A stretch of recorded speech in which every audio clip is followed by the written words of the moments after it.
faith and Indian constitution in the modern India, we are very proud to announce a very impressive rostrum of speakers with us today. Is Vikramjit Banerjee, sir. He is the first ever graduate from a national law university to be appointed as the Additional Solicitor General. A graduate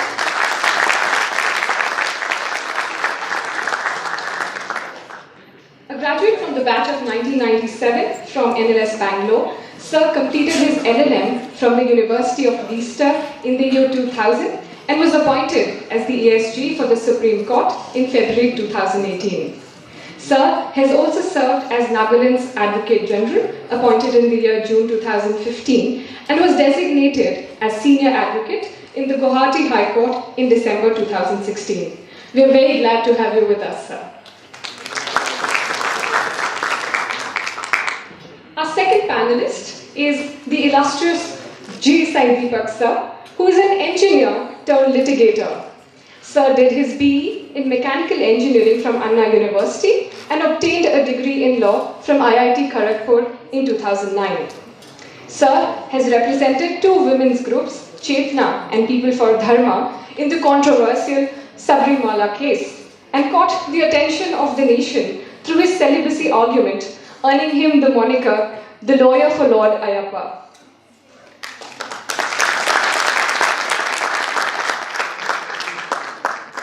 Sir has over 9 years of experience in the Delhi High Court and possesses expertise in civil and commercial litigation. Sir is also founder of the legal blog, The Demanding Mistress, and a regular contributor to Swaraj, India Facts, and the Times of Israel. An associate partner at Sai Krishna and Associates till the year 2016, Sir founded the Law Chambers of J. Sai Deepak in June 2016 and also practices as an arguing counsel. Sir has also been an advisor on an honorary basis to the Ministry of Commerce on implementation of the National IPR policy. I must also highlight Sir's modesty. When we presented him the draft introduction, he very modestly crossed out all the superlatives that we had used for him in the draft introduction. Sir, thank you so much for gracing this occasion with your presence. Our third panelist for this session is our very own professor, Professor V.K. Dikshit, sir, who has had a very impressive teaching career of 50 years that began in the year 1969. Sir has taught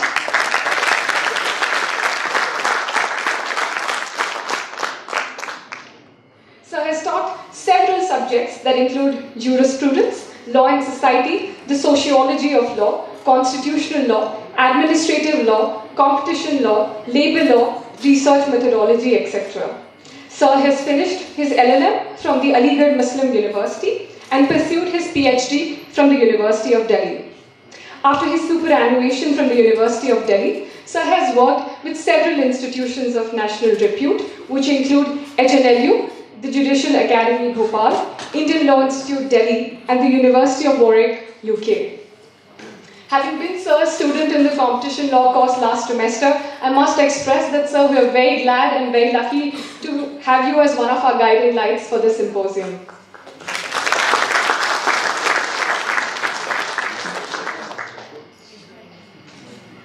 I request Professor V.K. Dikshit, sir, to present the embossed silver coins of the university to both of our guests. Okay. So the speakers are free to sort of address the audience from their desks, and they're also free to come here and interact with all of you. After their initial remarks, we'll open the panel discussion for questions and answers from members of the audience. Thank you.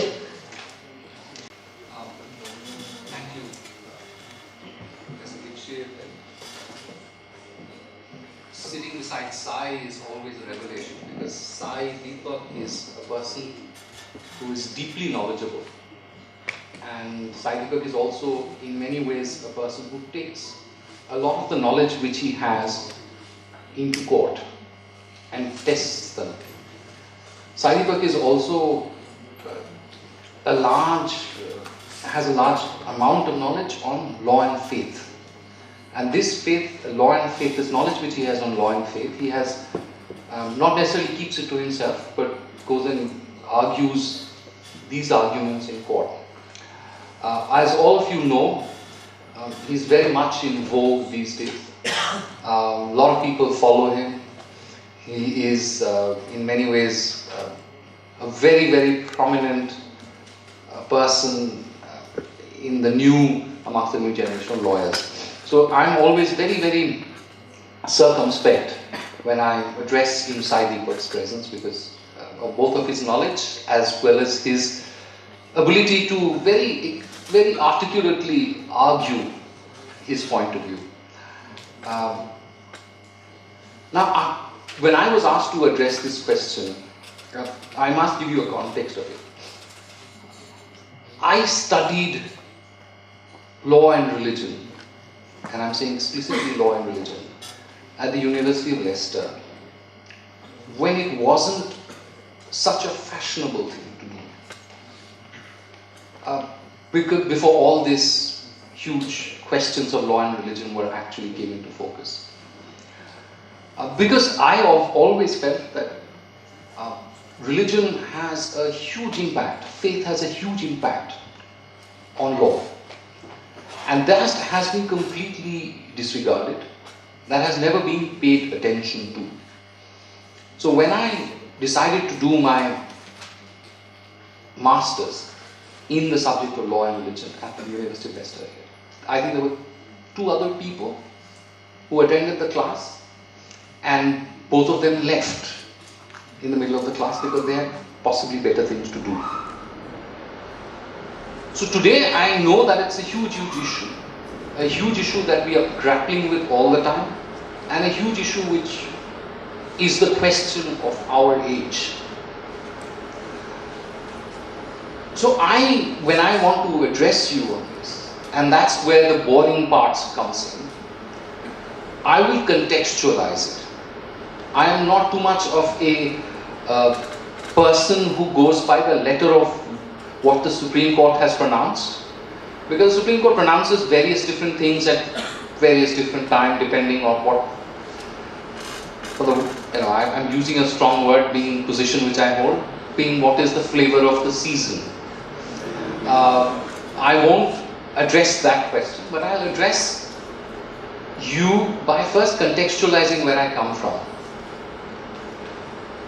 It is important to understand this entire question of the conflict between faith and the Constitution by sort of exploring what is the history of law and faith and how have they fit in. So I'll just try to summarize it. This is the boring part of it, because a lot of it, I don't know whether you've been taught or whether you would even find it remotely interesting. But this is extremely important, is because today our Constitution is a product, as was discussed, of 1935 Act, with fundamental rights added to that, but is a product of a civilization, of a cultural background, which is very different from the society that we live in and the cultural parameters that we have been used to, that we have survived for thousands of years. So to understand this conflict that we face today, it is also important for us to understand where the constitutional background of where we come from, where does that come from? So I will try to sort of give you a comparative idea right at the beginning as to what were the 2 broader ways how the state has handled, conceived of, how a state conceived faith. The first is the way the old faiths have handled faith. And the old faiths is, I take off the old faiths is pre-Judeo-Christian faith, because in the history of world religions, it is Judaism, Reform Judaism, Christianity and Islam follow subsequently in a single line with their differences. But in many ways, the large contours of the Indian civilization as we see it today inherits from a background which is even pre-Christian, much more common to pre-Christian faith, pre-Christian relations between law and state which existed. Now all of us wouldn't have heard of this, because it's not studied. But the fact is, the huge Roman Empire which all the law, Western law, traces its roots from, was for a very long period of time pre-Christian. So, the entire Athens, when you speak of, the law was pre-Christian.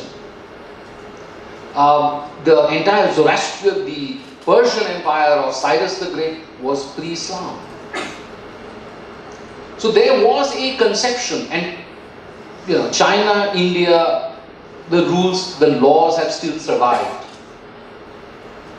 Now the entire conception of the old religions, and I'm talking about old religions in terms of pre-Christian faith in Europe, dealt with law in a very different manner. It did not deal with people and communities as specific legal systems. It dealt with a large conception believing that law was natural, came from the people, could be discovered, and has to be interpreted within the people. So it dealt with faith more as a part of society, because faith, society and law was largely inseparable. Anyone who studies Indian law, Indian civilizational law, for want of a better word, which is used as Hindu law, would tell you that it was interpreted as a network of norms which the interpreters of law interpreted and was implemented through either the king or through the society itself. So in that case, you did have multiplicity of faiths. It's not that you did not have multiplicity of faith, you had multiplicity of faiths. People followed Bauddha Dharma at that point of time, which people followed Sanatana Dharma at that point of time, Jain Dharma, and there were Charvaks, there were a large number of people who followed different kinds of faith. But the way to handle it was more like what Ashoka did. And I'll come back to this entire question of why I would contrast Ashoka and Constantine, how they both addressed the same question.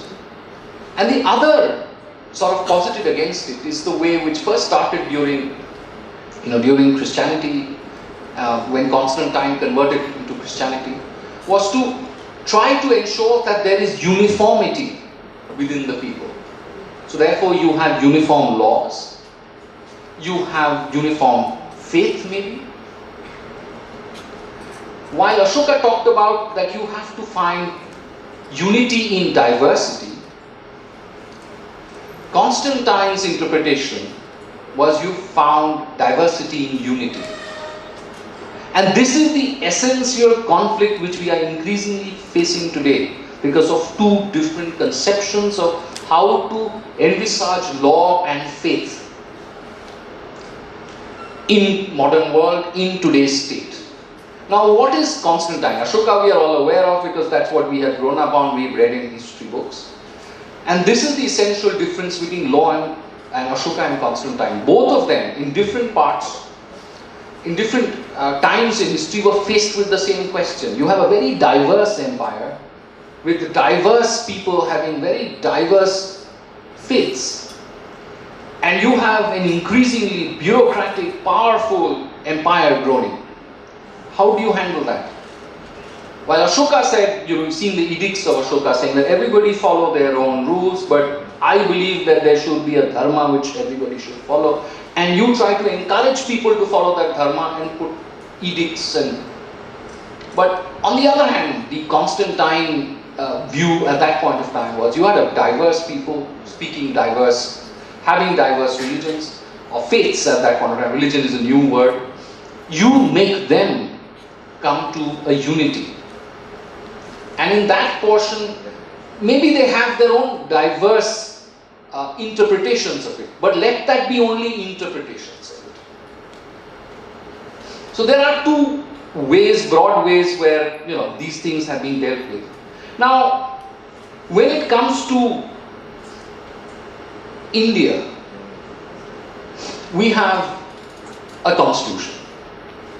We have a constitution which deals with faith in a way which inherits its inheritance from, want of a better word, Roman law. Because all of us, again, this is something which all of you should read, and that is why I said this is the difficult part, but we should all be interested in it.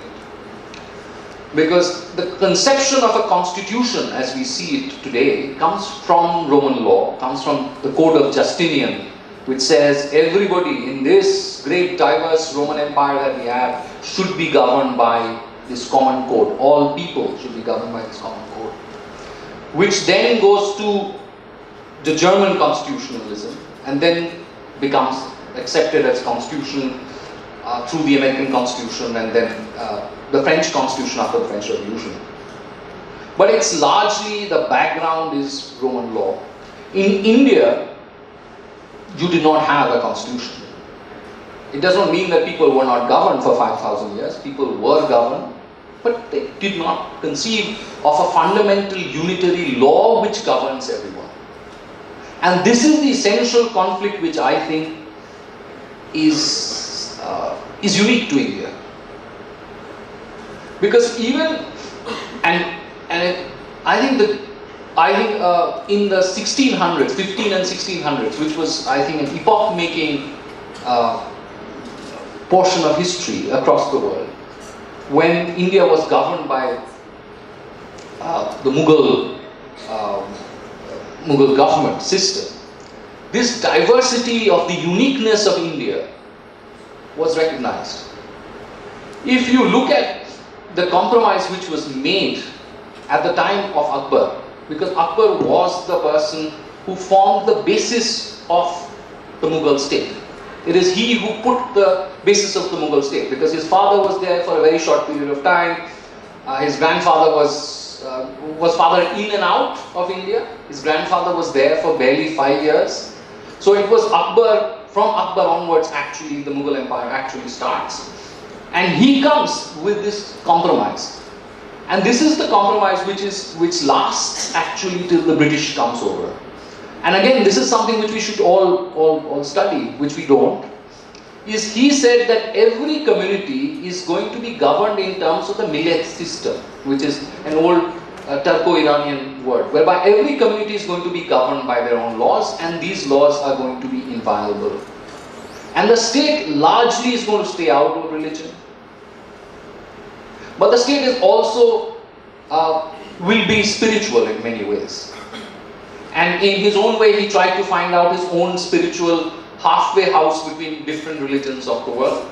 But that's what he sort of wanted. That is, so this compromise was at the basis of the Mughal state. Now, no doubt, towards the end of the Mughal state, this consensus frayed. This consensus frayed because that was during the entire world, when the context of what Aurangzeb happened is during the entire world, when the state became more invasive of religion, is because it was happening all over the world. It was happening in Persia, it was happening in Europe. You look at the date line, you will see that it's not unusual. This is exactly what was at the same time as Aurangzeb existed. There were issues of similar nature what was happening in Europe, or the same issues were happening in Persia. So there was an attempt to have a unitary state, unitary faith, but that didn't work. Now, when the British came, again, it's very important, when the British came to India, they, in the very beginning, when they first came, East India Company, there was a large amount of attempt to change Indian religion. And today, which cannot be disregarded and needs to be spoken, is there was also large amounts of attempted conversion. This led to 1857. And you all know what happened in 1857. The British, at that point of time, came to the idea that the reason why all this happened is because we tried to interfere in people's faith. So in 1858, and this is the beginning of what we today talk about Indian secularism, and that's why I'm saying that you have to study constitutionalism in a context. In 1858, in Queen Victoria's declaration, one of the prominent articles in Queen Victoria's declaration was that we will stay out of religion and we will treat all faiths equally. And it is from that day when the British courts in India, before that they strongly interfered in local religion. From that day onwards, the British courts decide to keep away from religion, saying that it is your religion, you understand the rationality of your religion. Now, rationality of your religion will be dictated by yourself, by the community which holds it. So it combines the millet system, which says one community will hold its own values, its own faith, and says that's inviolable as long as you don't break the law. So in cases of sati, in cases of something which we think is abhorrent, then we will interfere, otherwise we will stay away. Now, the Indian Constitution, to that extent, is a break. Because the Indian Constitution, again, it needs to be contextualized. The word secularism is attempted to be introduced in the first draft of the Indian Constitution when it first comes. And all of us know this, but I'm just reminding you that it is rejected. It is the word secularism in the Constitution was rejected 4 times. It was attempted to be introduced in the Constitution 4 times. It was rejected 4 times. But in the end, but I would say this also to be very, very fair, the consensus, even from Shama Prasad Mukherjee, on a number of occasions, was that we are going to have a secular state. In fact, the argument was it is so implicit in the Constitution that you don't need to make it explicit. So that was taken to be a given, but the word secularism was rejected 4 times, and the last intervention was by Ambedkar. When Baba Sahib Ambedkar, when it was number of times, he finally stood up and said, sorry, we don't want to burden the future Constitution with the values which we think are important today. So, as again we all know that the Constitution was changed by the 42nd Amendment and secularism was brought in specifically. And I think the issue which is today we are grappling with so explicitly, both in the Triple Talaq judgment and in the Sabrimala judgment, the genesis happens from, very specifically, from the amendment.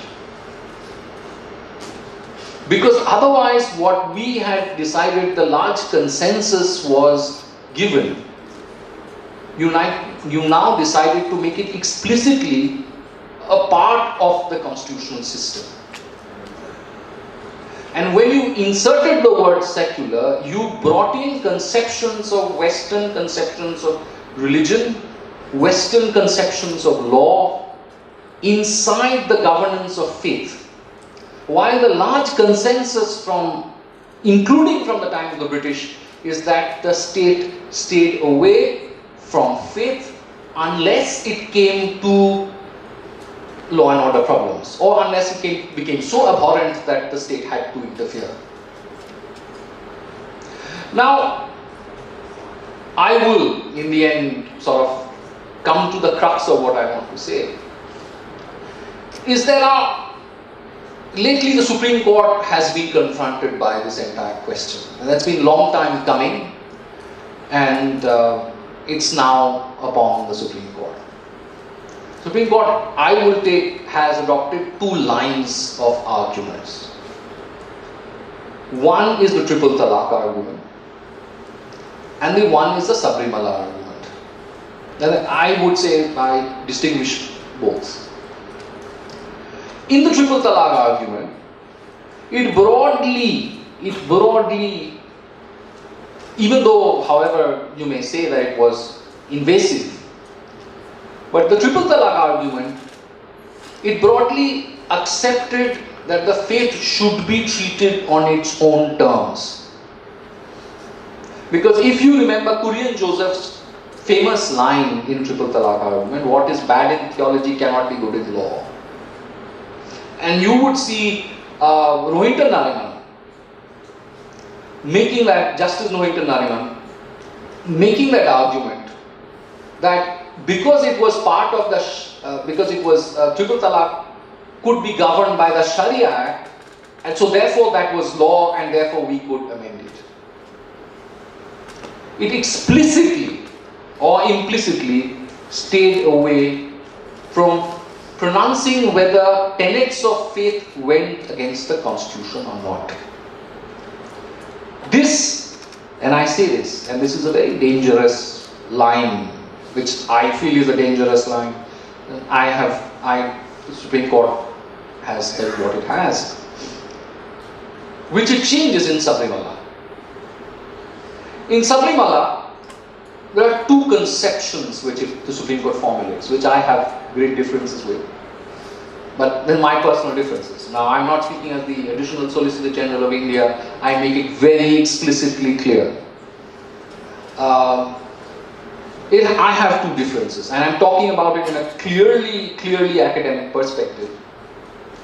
One is it comes up with the idea of a transformative constitution, which is the day the constitution comes, all your history and your background and your civilizational experiences go out of the window. You start with a tabula rasa. And the other is constitutional morality, which was discussed. Now, why is constitutional morality important under this context? Short, because you have the right to religion under Article 25, and the exception to right to, which says that your right to protect, to practice and propagate your religion, you have the right. The exception to that, there are a large number of exceptions, public order. One of the grounds is morality. Now, morality is usually understood to be public morality, like sati was against public morals. So if you took an interpretation, possibly acceptable. But the court said no. Morality is not public morality, or what is accepted morality would mean what is abhorrent to the majority morals of the society. Morality is constitutional morality, which means the morality as interpreted to be against the constitution by the constitutional court. Which means that from now onwards, you have devised a conception of morality which may have nothing to, or have no connection with the general number of people in society, but what would be construed as constitutional morality amongst people on the bench, because that's the final arbiter of who decides what is constitutional morality and what is not. And I personally think it is a very, very dangerous path to go under. Because tomorrow I see increasingly, and I see this, increasingly your faith and culture will be attacked on the ground by groups of people, well-intentioned, I have no doubt about the intention, on grounds of being violative of constitutional morality. And who decides this constitutional morality? Largely, this constitutional morality comes from a milieu, I am saying because the judges reflect us, from people like us.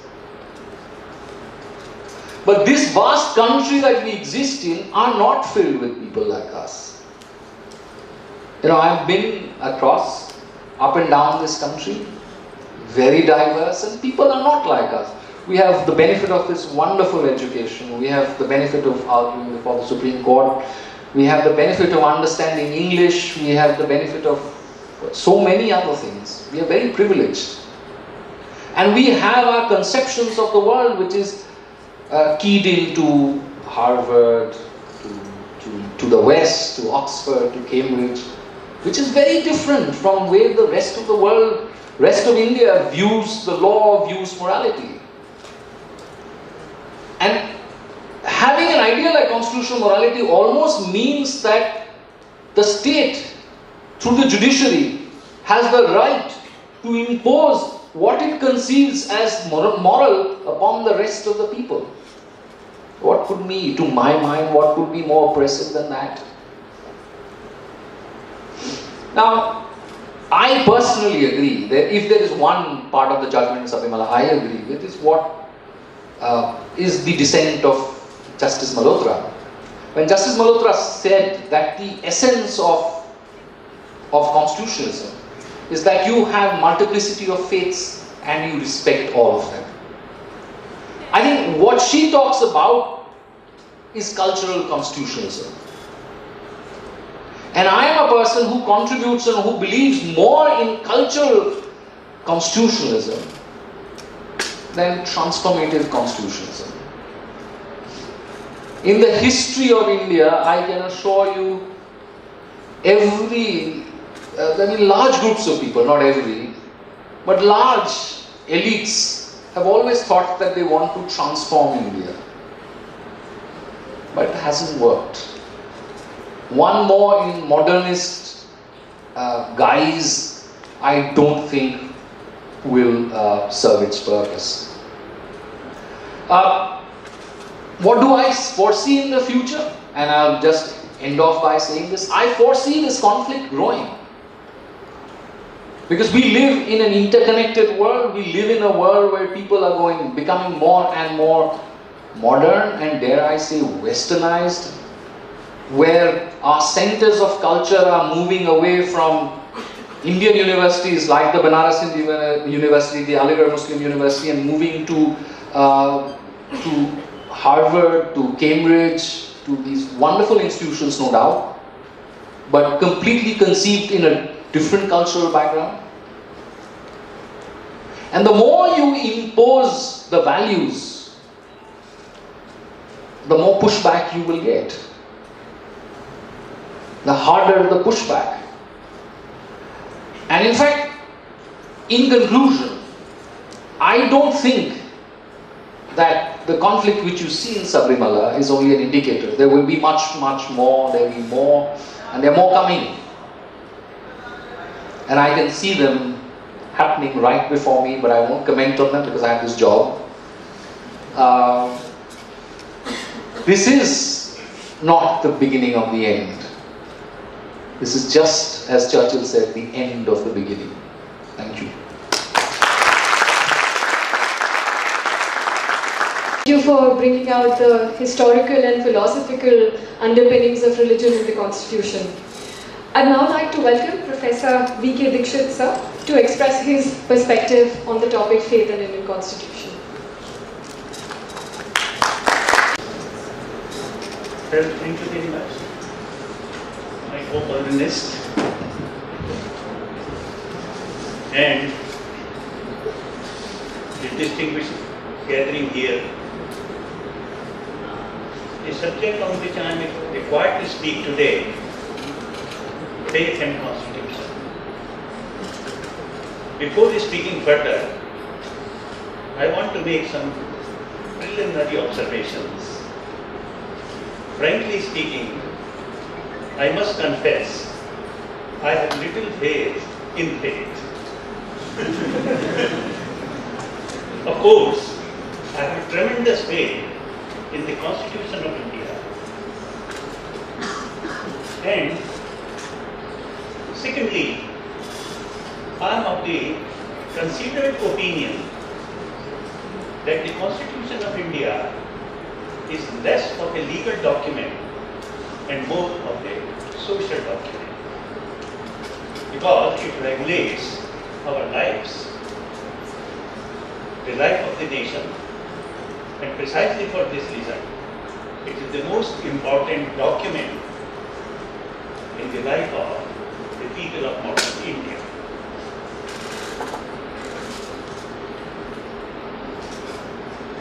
As India is a multi-religious society, it is all the more reason why the Constitution of India must be considered to be a supreme document. Because if it is not considered to be the supreme document, then every religion will claim supremacy, which shall be disastrous for the peace in the country. And more importantly, it is likely to become a tyranny by the majority over the minority. So precisely for this reason, I have tremendous faith in the supremacy of the Constitution. The declared policy of the Constitution is that Indian Constitution establishes the ideology of secularism. Secularism may exist at several levels: normative level, cultural and institutional levels, as well as on behavioral level. At behavioral level,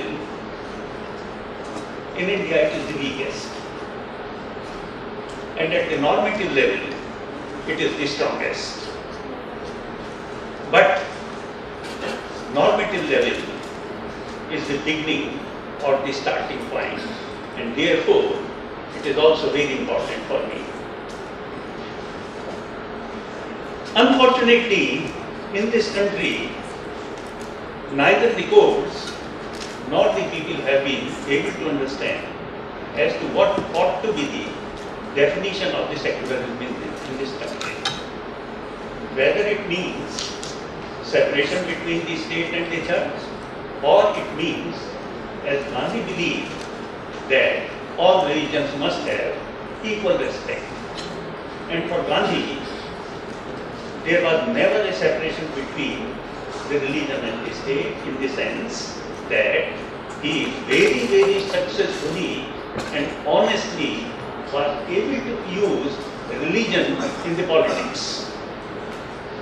And perhaps he was the only person in the history of the world who so honestly and successfully was able to use religion in politics without offending any particular faith, primarily for the reason that Hinduism was so extensive according to him that it was compatible with all the faiths in the world. There was no conflict between his Hinduism, I'm not talking of the Hinduism of the present day, but his Hinduism and other faiths. Now we are coming to the approach of the courts with regard to faith.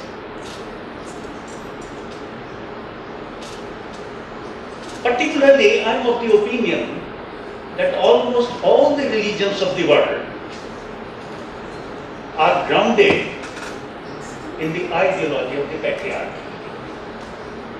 And precisely for this reason, one of the worst victims of religion, without any exception, is the status of women. Every religion, to a greater extent Hinduism, and to a lesser extent Islam and Christianity, have victimized women on grounds of religion. So therefore, today I intend to discuss primarily religion as it discriminated against women. As far as religious specificities are concerned, there are several approaches to judge the constitutionality of religious specificities. Some judges believe that when it comes to the core or practices of religion, they cannot be discussed on the touchstone of fundamental rights. This ideology was given under a special circumstance. Particularly, it was done by the Bombay High Court in Narsu Kamali's case, where the legislature of Bombay passed an enactment prohibiting polygamy among the Hindus. So the argument given before the court was a very, very curious argument and a mischievous argument, I will say. That is, how Hindus can be forced to be polygamous when Muslims are not. It is just like the argument that how can you punish me for theft if there are other thieves in this society also. It was projected as if polygamy is a desirable practice. And because it is allowed in the case of Muslims, therefore it should be allowed in the case of Hindus. What was the difficulty if a social reform is introduced among Hindus and not among Muslims? The Muslims have a ground to complain, but Hindus should not have any ground to complain. And therefore, precisely for this reason, the court observed in this case that this particular legislation shall not be discussed or its validity cannot be understood with reference to the rights. But I think this decision should be confined to its peculiar facts. Because I am of the opinion that no practice, whether it is the practice of the majority or even if it is the core of religion or whatever it is, no ideology, no practice can be allowed to exist if it violates the provisions of the fundamental provisions of the Constitution and the constitutional morality. Then there are other approaches, that is the core of religion or essentials of religions are protected. They are protected on two specific grounds, on the grounds of scriptures and on grounds of practice of the followers of that religion. And there is a difference between both of them. Then, if religious practices are violative of the fundamental rights, again, they cannot be allowed to exist. Now, unfortunately, whenever religious practices are challenged, very, very strange arguments have been given. Number one, the argument was given that because it is a part of our cultural specificity, therefore it must be allowed to stand. Number two, the practice is practice of a minority of the society, and therefore to disallow this practice will amount to tyranny by the majority over the minority, as was done in Sabrimala case. Number three, our law is made by God and therefore it cannot be challenged by any human being. Article 25 protects our practices, including religious practices. And last but not least, the Supreme Court does not have any jurisdiction. It was said famously by L.K. Advani, and he famously said Supreme Court cannot decide whether Ram was born here or there. Similarly, when this triple talaq case was there, All India Muslim Personal Board, some functionary said, Supreme Court does not have any jurisdiction. So the interesting thing is, even the jurisdiction of the court is being denied in order to protect certain religious practices.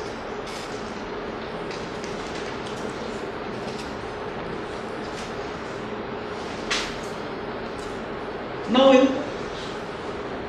first of all, we will take the case of this triple talaq.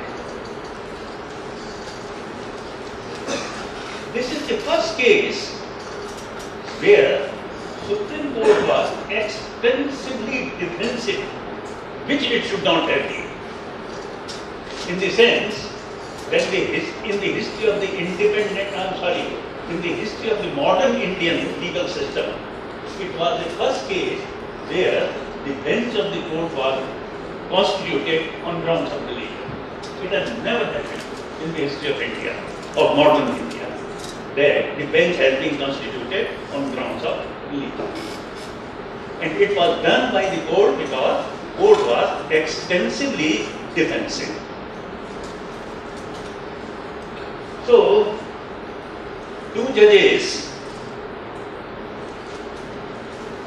followed, declared that the practice of triple talaq is constitutionally valid because it is the practice of the followers of Sunni Islam.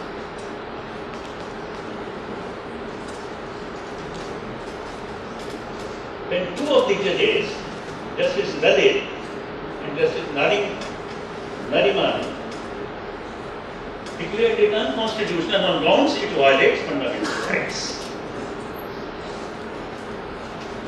And Justice Joseph Korean on grounds that it is violative of the provisions of the Holy Quran. And therefore it was declared to be unconstitutional. But the more important is the case of Sabrimala. It generated too much of heat. And it was the first time when against the judgment of the Supreme Court, ordinary citizens did not protest, but the members of the ruling party protested against. And perhaps it was an extension of the ongoing conflict between judiciary and the ruling party. It commenced with the declaration of unconstitutionality of the judicial accountability system, etc. It is long. It is an ongoing fight because I always believe that whenever the central government is weak, judiciary tends to be stronger, and when central government is strong, judiciary tends to be weak. And because after 2014, central government has become weak and strong after a long period, therefore they are asserting. But the Supreme Court does not want to give up its powers. Now I have serious objections. I tend to disagree with one of my panelists. I am of the considered opinion that I am unable to agree with the opinion of Justice because of various reasons, and more important are non-legal reasonings. Not legal reasoning so much, but non-legal reasonings. Well, unfortunately, all religions, without any exception, have tried to discriminate against women on one pretext or other. And one of the pretexts is menstruation. It is declared by almost all religions that during the period of menstruation, women become impure and they are not allowed to do certain religious practices. My argument is, who is not impure? Every one of us carry impurities in our body in the form of excreta and urine. If we can perform religious practices, why the women cannot? Simply because of menstruation. And another strange thing is, what exactly is the reason of menstruation? It is an important means of reproductive process. So the product is acceptable to you, it is welcome, but the process is not.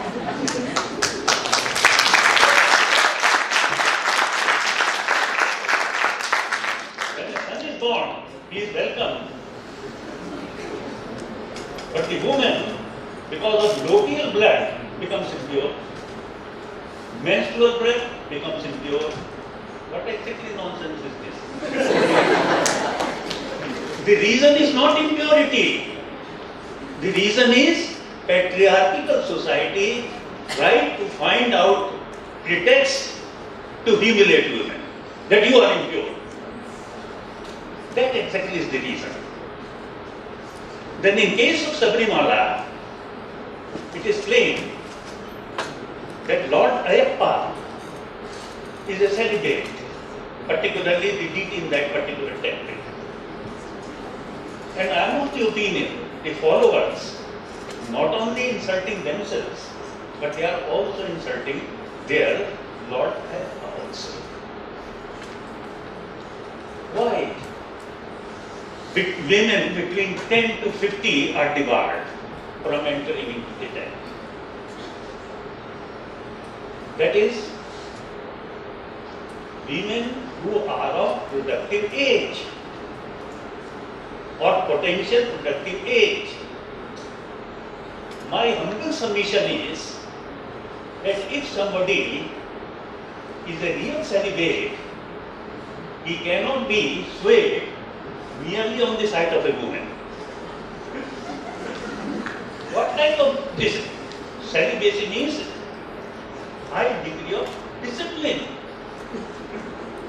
If you are real celibate, then even if a woman comes into your presence, you must not be swayed. And for Lord Ayappa, all the women are just like his daughters. Is there any decent person who will have the feeling of lust when he sees his own daughter? So what they are doing? I remember a very interesting story which long ago I read in a magazine. It is a mythical story that there were 3 rishis who were doing some tapasya. So the Symposium of Indra was swayed and he thought that these persons will occupy my how to deviate them. He invited them and wanted to disturb their celibacy. So he ordered his apsaras to perform dances, and all the 3 were invited to watch the dance. So when the dance was going on, one of them said, "What this obscenity is, stop it. I am going out." Indra said, "He has lost himself to lust. So he is over." The other 2 said, "No, continue with it. We are enjoying." Then these apsaras removed their clothes. Then the second one said, "Oh, what obscenity is this? Stop this, I am going out." Indra said, "He has succumbed to lust." The third one was real celibate. He said, "Oh, I am enjoying. You have removed your clothes, now you remove your skin also. I want to see what is beneath this skin." Then Indra says, he is the real celibate, because he is trying to pierce through the skin of these women. So my point is simply this: a real celibate will not be swayed merely by the sight of women. If he is, that means he is a pretender. So in this case, my opinion is that it is an insult to Lord also, by the followers.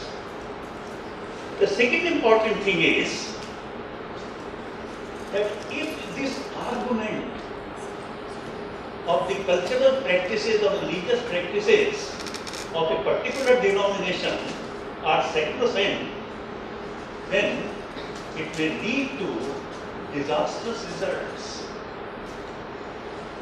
It is quite possible tomorrow a person may claim that I want to revive sati because it is my cultural practice. I want to revive the practice of female infanticide. This is my cultural practice. I want to revive the practice of religious prostitution in the form of Devdasi, because this is my cultural practice. So cultural practices cannot be allowed to stand if they violate the rights of women or any other section of the society.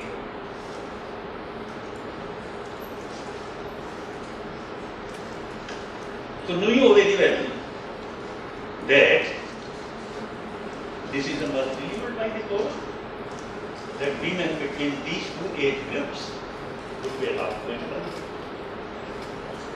But simply because there was a stiff resistance by the followers of Lord Irvine in the beginning does not determine, for the simple reason that ultimately this resistance will die out. When in 1955 and 56 Hindu Reform Acts were passed, there was a stiff opposition, but now we have accepted them. So in course of time, these practices will die their natural deaths.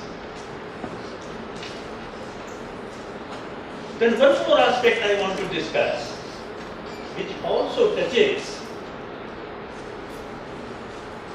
faith or religious freedom. It is about homosexuality. Because as far as homosexuality is concerned, there are two ideologies. One is scientific evidence that these persons are not perverts, but they have different sexual orientation. The other is religious belief. Whatever we may say, right from the early childhood, we are exposed to religious teachings. And every religion says that homosexuals are sinners. And there was a reason to it. Because these religions have their origin in either classical times or in medieval periods. I myself have studied certain data from the pre-modern period, and I came to the conclusion that in the pre-modern period it was very, time is over, within 5 minutes. In pre-modern times particularly, it was very difficult to maintain the population. Every 5 years, 30 to 40% of the population would be wiped out because of cholera, because of plague, because of famine, because of floods, and because of child mortality, and the death of women during childbirth. So for them, every sexual intercourse which is not reproductive was a meaningless sexual activity. So there was too much emphasis on sex which results in reproduction. But today's situation has become different. And therefore, when the Delhi High Court decided this case, it was decided on the basis of scientific evidence. But I have not been able to understand the judgment delivered by Justice Singhvi and Justice Mukhopadhyay. It was a very strange judgment. It was decided on the basis of presumption of constitutionality. Every law is presumed to be constitutional unless it is declared unconstitutional. So it was a very strange judgment. But fortunately, the judgment was corrected, or the decision was corrected in this better case, that is another age Singh case. Of course, some more cases have to be done. I will not discuss, I will stop here, and thank you very much. Thank you for the very fresh and independent perspectives on women and homosexuality related issues, and for adding those dimensions to the current debate on faith and religion. May I now request our third panelist, J. Sai Deepak sir, to please express his views on the topic. Thank you for this invitation for this wonderful topic, which I think is extremely relevant, and its relevance is only going to be proven more with time. There is a mistake in my nameplate. I am not a senior lawyer. The Advocates Act recognizes only advocate and senior advocate. I am not a senior advocate yet. I am a lawyer who is an advocate. So you are a lawyer nevertheless? Yes, I am a lawyer nevertheless. I am not a senior lawyer. 10 years is not exactly a senior, and particularly when I have somebody like me. You are not, but you are senior. Okay. It's very difficult to argue with him, that much I realize.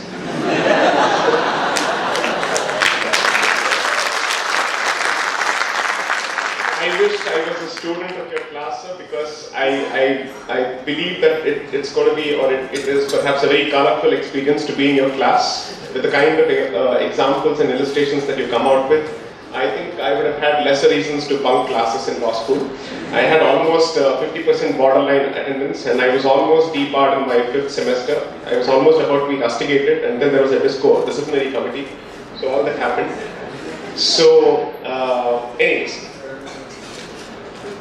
the one thing that I realized is, before I proceed to the topic, I'm not bragging. There's a talk that I've given on the same topic, Faith versus State, on the 30th of December 2018. And this is available on YouTube. This was delivered in Mumbai.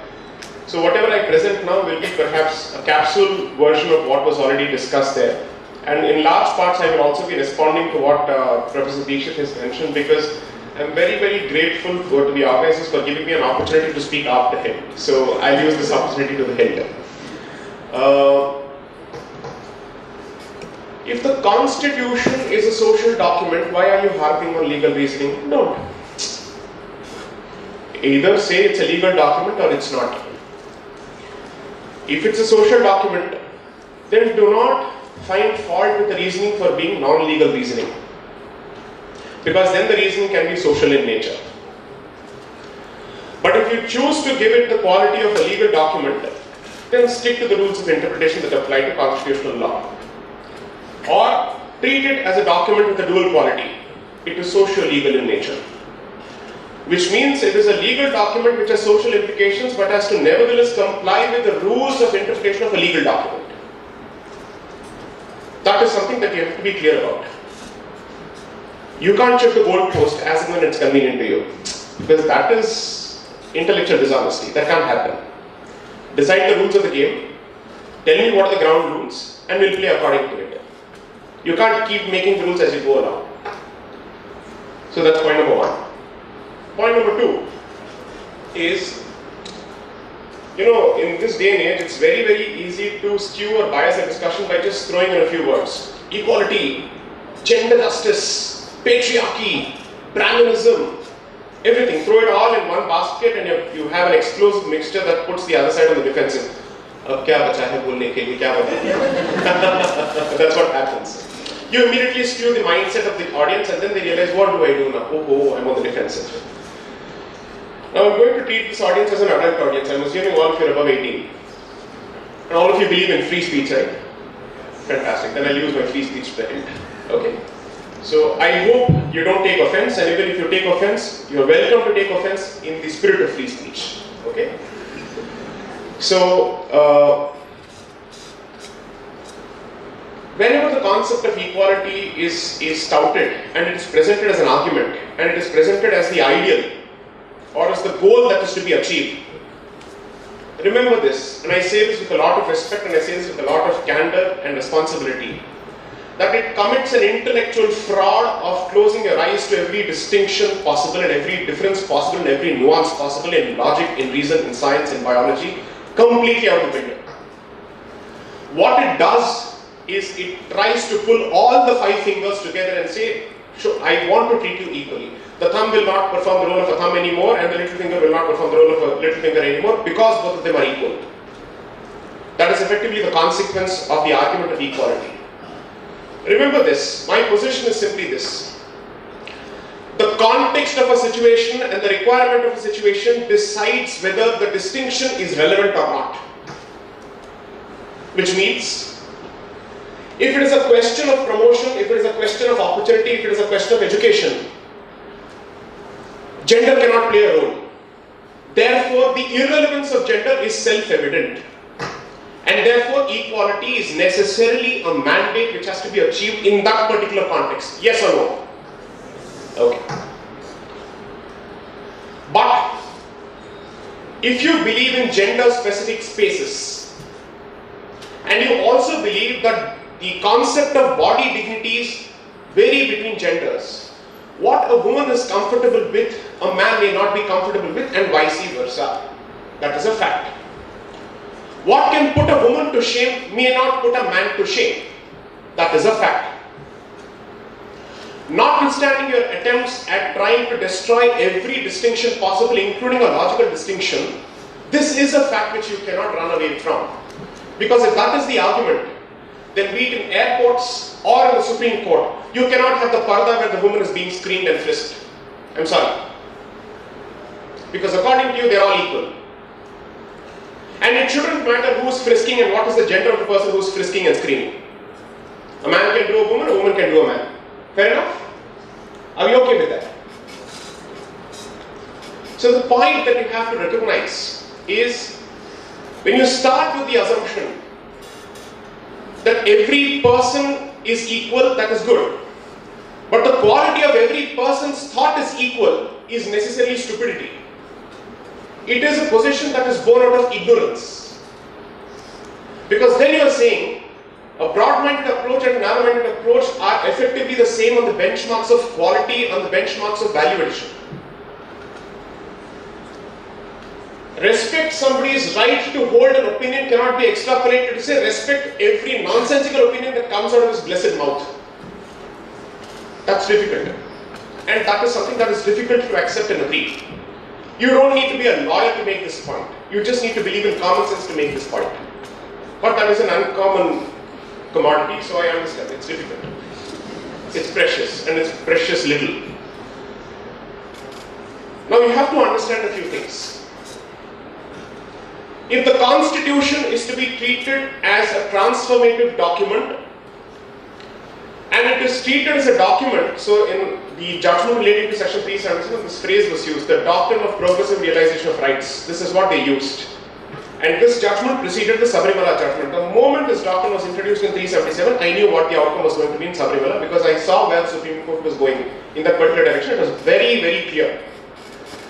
Because the doctrine of progressive realization of rights allows the body to keep changing the rules as it goes along, and to keep making up the rules as it goes along. It also allows the body to create more rights, which is why you have about 17 to 19 rights as part of Article 21. That is the positive side of it. But what is the negative side of it is unrestrained judicial activism. What happens is a body over which you have zilch control, right from appointment to remission of office, including promotion, and who gets to be part of the particular collegium, and who gets to benefit from the decisions of the particular collegium, will ultimately decide how this particular book or this instrument is going to be interpreted for all time to come. Therefore, in a sovereign republic which has put its faith in democratic ideals, has decided to surrender all its logic and its future in the hands of a handful unelected people. Okay, let's put it this way.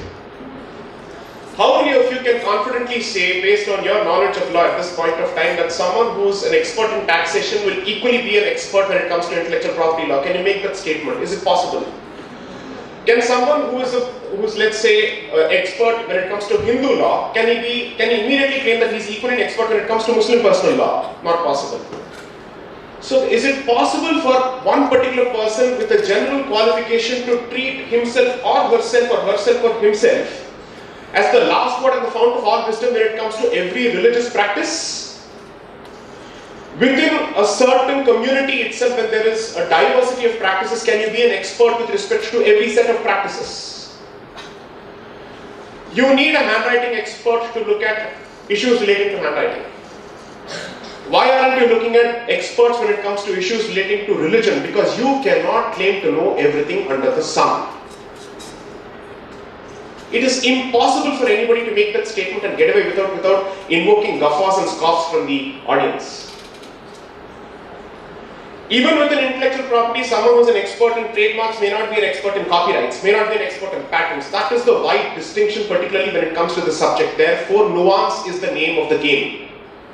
So if you dumb down the level of the discussion of the discourse to the kind of discussion that happens on prime time news channels, then effectively you might as well throw your legal degree into the dustbin. Because you're no different and you don't need the legal degree to make those kind of arguments at all. There must be some distinction between someone who wears the black coat and reads a document which is written in black and white and someone who doesn't wear it. Because then it becomes the responsibility of people who wear the black coat to try and explain to others what is the nuance which they fail to understand. Then the argument that comes from the other side is, Arey bhai, but law is something that every person is supposed to understand and is supposed to know. That's a stupid argument according to me. Everybody uses phones. Do you know how the phone works? Do you know what is the technology inside? Do you understand the concept of a radio frequency baseband processor, which is the chipset in which all primary technologies reside? Are you aware of this? A phone must be user friendly. Doesn't necessarily mean that the technology must be known to the person who uses the phone, because all you are concerned with is the interface that you interact with, right? That's it. So if you try and take away nuance completely from the concept of law, what you get are a few buzzwords. Patriarchy, feminism, gender justice, gender discrimination. I am not going to make a mockery of the concept of equality, nor am I going to make a mockery of the concept of gender justice. They are relevant, they are valid, they are necessary. I knew the kind of trolling I would be subjected to when I decided to take that particular position, but I knew what I was talking about, and therefore I had absolutely no problems taking the position at all, because I've read what I'm talking about. I've read the subject, I've read the scripture, and I've applied the four corners of the constitution to the text of that particular practice of the temple.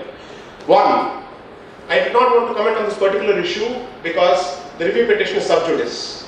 But this is an impressionable audience, and if I don't respond, it would seem as if I don't have a response, but I do. Therefore, I will give the response. One, it is not based on menstruation. It is not at all based on menstruation. This is not intellectual chicanery at play. This is not, I'm not being a charlatan and I'm making the statement. When you say it is based on menstruation, then you have to prove that it's based on menstruation. But if you don't prove it, doesn't mean that you've proven the converse. Apply principles of evidence. Sorry, you're talking about a legal issue, please apply principles of evidence. The one who makes the claim takes upon himself the burden to prove that particular claim. If you have not been able to establish using a single document that this is based on menstruation, then you don't have a case. That means you have misunderstood the entire case altogether. I will address this issue before I blow up the issue. Now, point number one. He is not a brahmachari. He is a naishthika brahmachari. There is a difference. Half the people in the country who have read this particular issue don't even understand the word, they don't understand the phrase. Because you're not meant to understand it, this is not something that you've been trained in. Therefore, if you don't know what you're talking about, the golden principle is zip it. You're entitled to have an opinion, but it's not your right to hold an uninformed opinion and foist it on others. That's the difference. Okay? Now, Naishthika Brahmachari means, the root word comes from Sanskrit as well as Hindi, Nishtha. From Nishtha, the noun form becomes Naishthika. What is Naishthika? There's a Brahmachari, there's a Naishthika Brahmachari. Apply simple rules of syntax and grammar. एक noun हो गया तो दूसरा adjective बन गया ना. Therefore, the adjective must inform the noun in some way or the other. If Brahmachari and Naishthika Brahmachari are the same, why do you need a Naishthika Brahmachari at all? Then there is a redundancy. The word for that in English is a pleonasm. Pleonasm means two words meaning the same thing which need not be used together. So why do you need a Naishthika Brahmachari? The concept is this. It's not about hatred for women. What people have not even asked themselves is, can a woman be a Naishthika Brahmacharini? If yes, what are the rules that she is supposed to follow with respect to her contact with the opposite gender? That's a question they've never asked. They've almost made it sound that this is a male-specific concept. Naishthika Brahmachari means simply this. So, unfortunately, since the understanding of Hindu law in schools is reduced to matrimonial disputes and succession, you may not know beyond this, so let me try and help you with that. What is the meaning of this word? Let me explain it, I'm coming to this. There are 4 ashrams when it comes to the Hindu way of life, right? Between the ashram where you are a student and then you get into the householder ashram, which is the grihastha ashram, there is a transition phase. That is where there are 2 forms of brahmacharya. One is called upakurvana brahmacharya, the other is called naishthika brahmacharya. Upakurvana brahmacharya means what? As long as you remain in the Gurukula, you remain a brahmachari. What is the traditional logic? भाई पढ़ते वक्त ना थोड़ा संगत को ठीक रखो. Simple logic. Okay. The moment you get out of a particular place, you are no more a brahmachari.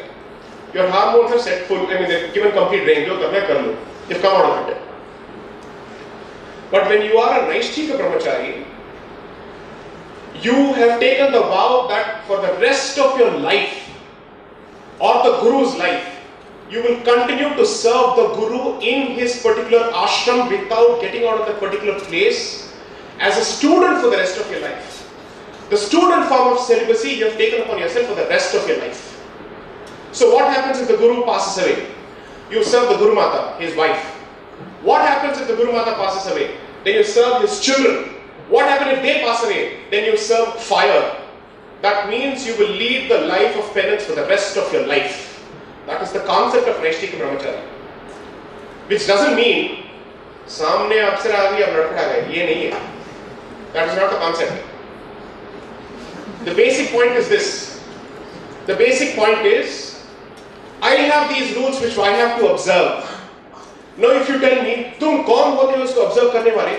मनुष्य के पास right to privacy हो सकता है, भगवान के पास नहीं हो सकता है. A temple is not your home. A temple is his home or her home. It is his or her abode. It is not a place of prayer or congregation, at least as far as Sanatana Dharma is concerned. It is a place of worship. There are several rules that are followed. I am going to quote an example that I've heard often, and it's a very popular example and a very logical example. When a fish lives in the ocean, उसको दाना देने का ठेका आपने नहीं रखा है. You have not decided to give it food. It will live and die on its own. But if you choose to rear that fish in an aquarium in your house, then you have to take care of it. That is the difference between God and deity. Unfortunately, we don't understand it because we are a deracinated lot. So what to do? Now, at least do we have the decency to say, there may be some things that I may not understand because I don't relate to them. Therefore, I need to be very, very careful in my ability to comment on that particular issue because I know that I do not possess the skill sets required or the knowledge required to comment on that particular issue. People ask me, I mean, the way the news reports reported this, it was almost as if Ayyappa came there saying, very Brahmachari ko bacha lo na, please, please. No, that's not what happened in the Supreme Court. What happened in the Supreme Court was this. The deity, according to us, is not a figment of imagination, but is a living creature, is a living being. That is the belief. पत्थर जब मूर्ति बनता है, then एक transition होता है. That is the basic concept of idol worship. And when that happens, you have chosen to follow certain rules. Are you going to sit and apply secular logic to a place of worship? I'm so sorry. Then how are you absolutely sure that a deity sitting somewhere, God knows how many light years away, is going to be happy with the head of a goat? Are you sure of it? Why only a goat? Why not an ant? You don't know these answers because the luxury of being someone who is an anti-theist or an atheist is that he has no skin in the game. And therefore he has decided to take upon himself the ability to comment on everything under the sun and saying everything is equal because everything is BS. The problem with that is, you don't know what the sentiment is. You don't know what is the concept of desecration and consecration which the believer puts faith in. Therefore, you are in no position to comment on it. I will never fear the rabid, religious, dogmatic fundamentalist. I will always fear the person who says equality is everything because he is going to destroy everything under the sun without understanding anything under the sun. So, no, not to you. I'm generally talking. It's a general point. No, due respect, I am not being sarcastic. As far as I am concerned, you have still not explained what type of... So, let me answer that question. I understand, sir. Perhaps I am being unclear, but I will answer. So, what has happened is this. Sir mentioned excreta and urine. He is absolutely right on that count. But the logic needs to be taken a step further. The reason why a woman is not supposed to enter that particular place of a procreative age group is this. This is the belief in Tantra Yoga. It is a tantric temple. It is not a temple that is based on Agama Shastra, which applies to every other temple otherwise. In tantric temples, there are 3 bodily fluids which play an extremely important role: urine, semen, and blood. Okay? What is the meaning of this? Am I inventing all of these rules? No, there are scriptures for it. There is commentary on this extensively. Semen and blood. Urine, semen, and blood. So, chapter 10, verse 2. I'm not being Zakir Naik here. I'm sorry. I'm just telling you something that is legitimate. Okay? So, chapter 10, verse 2 of a treatise called Tantra Samuchaya, which is a treatise written in the 15th century, which applies to tantric temples and their traditions, specifically says that these 3 fluids are varjit as far as that particular temple is concerned. So what is the consequence? Let's play this out. Read the notifications of 1955 and 1956, which contain the age prescription of 10 to 55. They specifically say, bearing in mind the specific prana pratisthana of this particular murti, of this particular idol in this particular temple, blood in any form is actually prescribed. That means a wounded man or a bleeding woman cannot enter. It applies to both. I have been to the temple as a 13-year-old. I walked 62 kilometers. If I had suffered a cut as a consequence of walking through the 7 forests and entering that particular temple, until that cut is healed or it is tied, I cannot go into that particular temple, even after having observed 45 days of strict vow. That is the rule. Nobody has actually discussed this at all. All of this is available on my written submissions on the website of People for Dharma. Please go and read it. What I submitted by way of written submissions before the judgment, what I submitted by way of review petition, and written submissions supporting the review petition, all of them are available. Please read it. The thing is, we form our opinions through NDTV, which is perhaps not the best source. So the point is, what happens is, the point I'm trying to make is, this is the basic logic. Now, is it meant to protect the brahmacharya of deity or the woman who comes in? Now here's the belief that plays an important role. You're adults. Phallus as a concept you understand. Phallus moves upward. Correct? Hopefully. Right? The energy of a woman who has a procreative age group moves downward, because that is the movement of the blood when she is going through that particular cycle. What is the belief?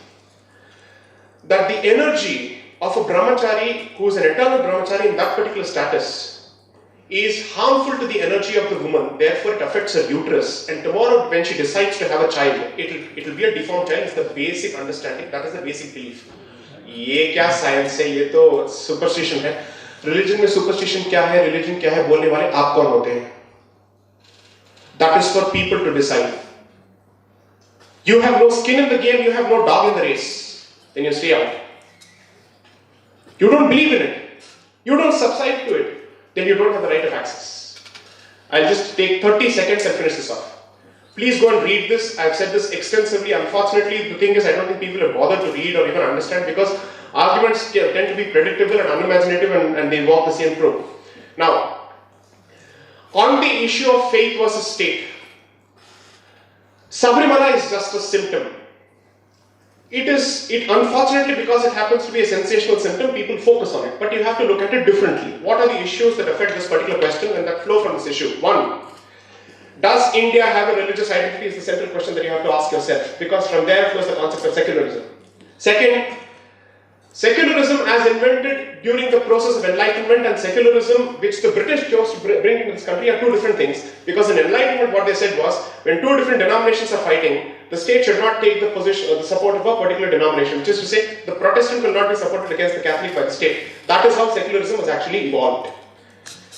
When secularism was brought into this particular country, it was almost like a Pakistan-style argument, which is, the missionary groups were to be treated as non-state actors, and therefore the East India Company could say, I have nothing to do with their activities, let them do what they have to do, I will not interfere with it. Therefore, the separation of the church from the state facilitated the activities of certain groups who did not want any further interference from the state at all. Therefore, the state could say, I am not involved in this at all. I will continue to swallow your country step by step, and I will also swallow you culturally and religiously, But I have nothing to do with this particular entity because I have separated this organization from myself. That is how it worked. Secularism, as the other rightly pointed out, came out through the 42nd Amendment in 1976, therefore it was not in the preamble. What was the date of the delivery of the judgment of Keshwarata Bharati? 23rd of April 1973. So when the basic structure doctrine was evolved, secularism was not in the preamble. So is secularism part and parcel of the basic structure of the constitution? Ask yourself this question. 3. If secularism means separation of the church from the state, is it okay for the state to say that I will control the funds and the outflow of the religious institutions of one particular community? In which case, what happens in a situation where only the temples are under state control? These are multiple questions. Ask yourself. You'll get better answers in the Asatoma petition, which will come up for argument before the Constitution bench. Let's hope I have an opportunity to argue there as well. Thank you.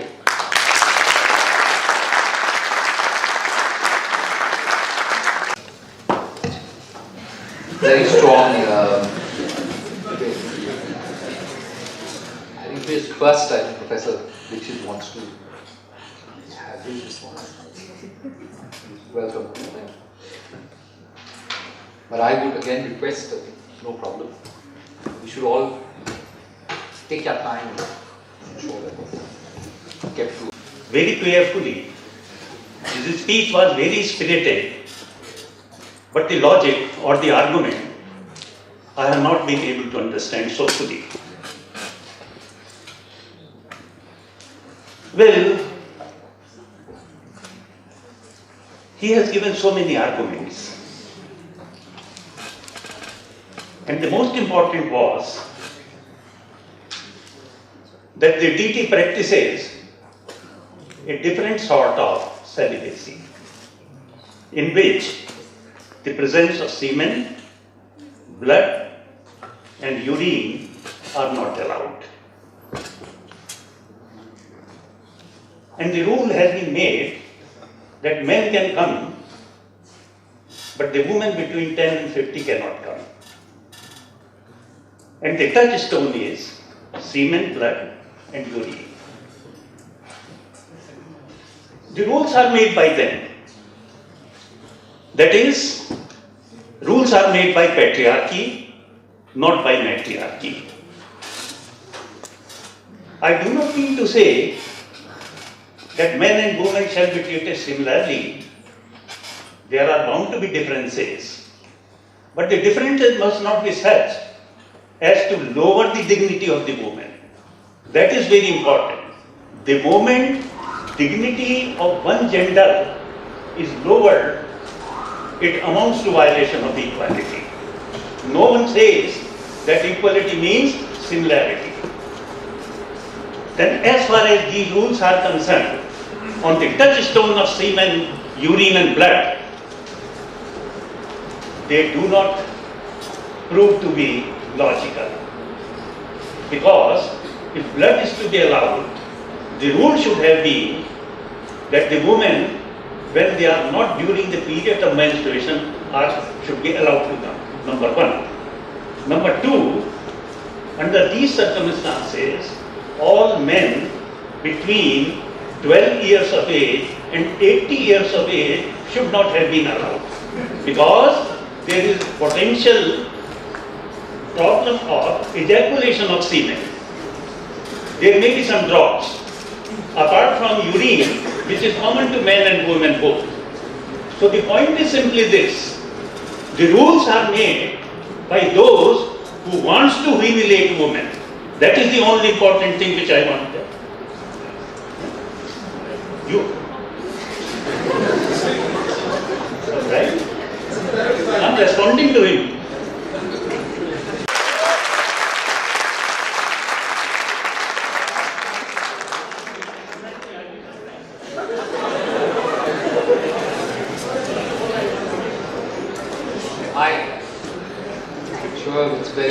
Debate has been very heated.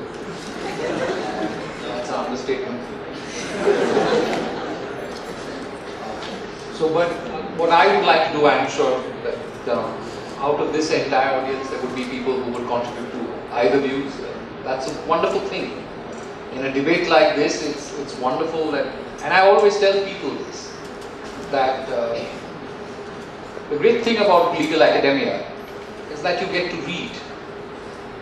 I think when we stop reading, whether it be things which we agree with or things which we disagree with, that's the end of the debate.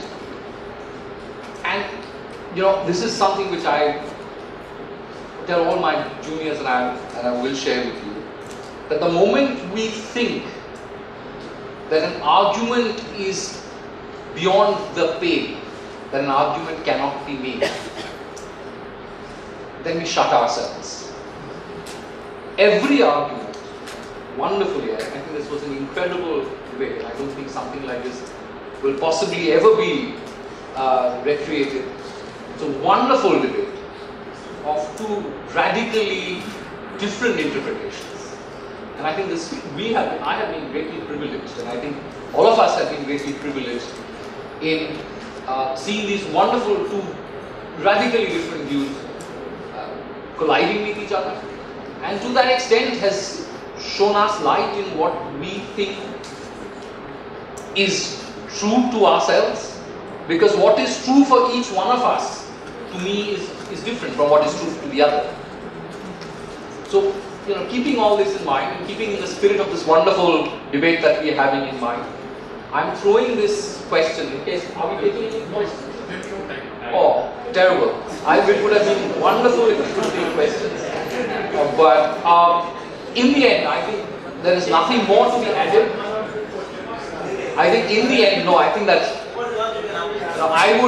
I would like to thank both Professor Dixit as well as Sai Deepak for this great and wonderful debate that we've had.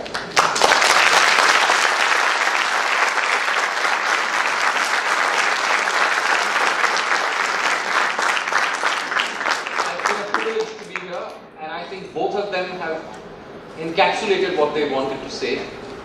And thank you all for being here. It's been such a pleasure to be here, and speaking for myself, and I'm sure speaking for the rest of us. You've given us an extremely patient hearing, a very receptive hearing, and you've been a wonderful audience. Thank you very much. I'd like to request Professor V.K. Dixit, who's been a panelist with us as well, on behalf of the university, to please give a token of appreciation to the two guests for today.